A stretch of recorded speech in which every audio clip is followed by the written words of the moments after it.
E o Brasil piorou 3 posições no ranking mundial da corrupção.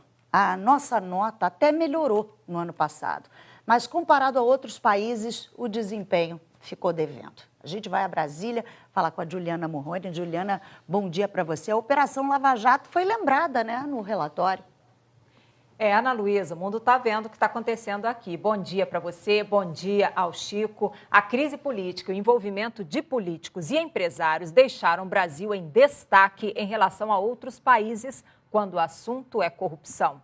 O estudo é da Transparência Internacional e mesmo com esse triste desempenho, a organização diz que a atuação de instituições como o Ministério Público e a Polícia Federal dá sinais de que a situação pode mudar no futuro.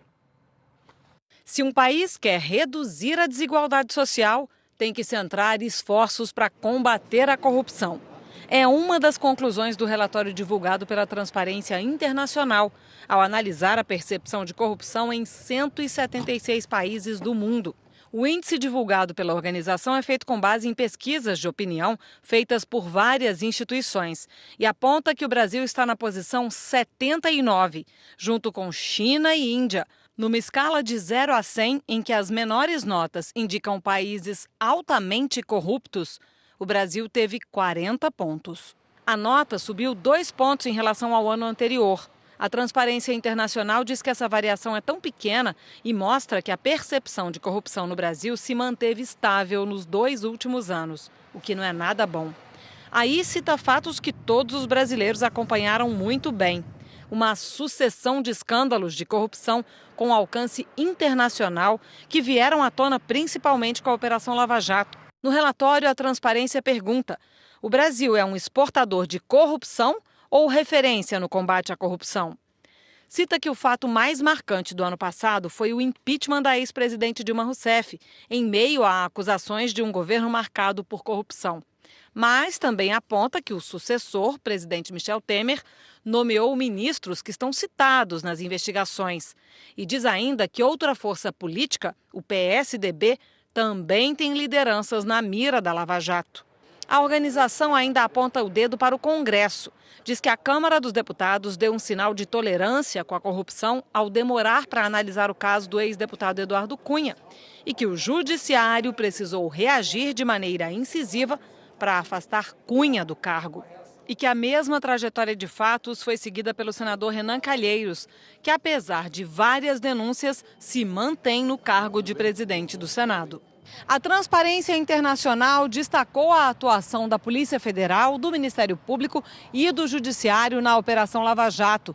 O relatório diz que esse trabalho contribuiu para avanços institucionais importantes, mas também afirma que o país vive uma espécie de encruzilhada. De um lado, escândalos de corrupção que não param de surgir. Mas, de outro, o fato de esses escândalos estarem sendo revelados indica que há um esforço e que também há êxitos na luta contra a corrupção.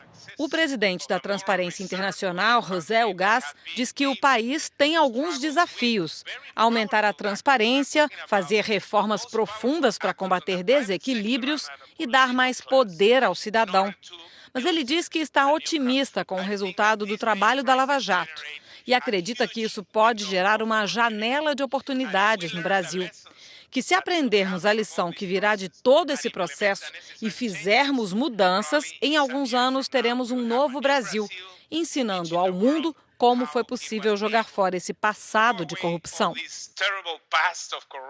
Mas o combate à corrupção não se dá só em grandes operações. Pode ser feito no dia a dia, pelo cidadão. Pesquisadores da Universidade de Campina Grande desenvolveram um aplicativo de celular chamado As Diferentonas, que permite que o morador compare a cidade dele com outras do mesmo porte e descubra se a prefeitura está investindo mais ou menos recursos em determinada área.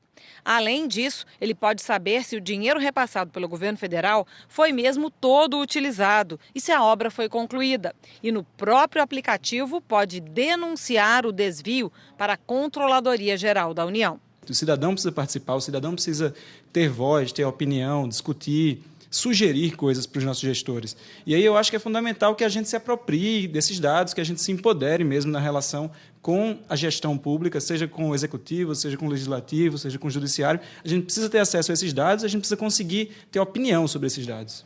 De acordo com esse estudo, o Brasil é mais corrupto que o Senegal e que o Kuwait. Olha, o texto desse relatório só foi liberado para divulgação apenas nessa madrugada. Nós estamos correndo, tentando entrar em contato com todos os citados no relatório e já recebemos algumas respostas. A defesa de Eduardo Cunha afirmou que não há qualquer condenação de Cunha por crime de corrupção, nem informação de juízo definitivo por parte do judiciário em relação ao ex-parlamentar. Disse ainda que Eduardo Cunha sempre se portou de forma legítima no exercício da função. A assessoria de imprensa do presidente do Senado, Renan Calheiros, afirmou que todas as investigações existentes envolvendo o senador são ilações e que em 9 anos de investigação não se produziu uma prova sequer contra ele. A assessoria do Senado lembrou ainda que os senadores votaram um pacote anticorrupção depois da onda de protestos de rua lá em 2013. O Palácio do Planalto informou que não vai comentar o estudo.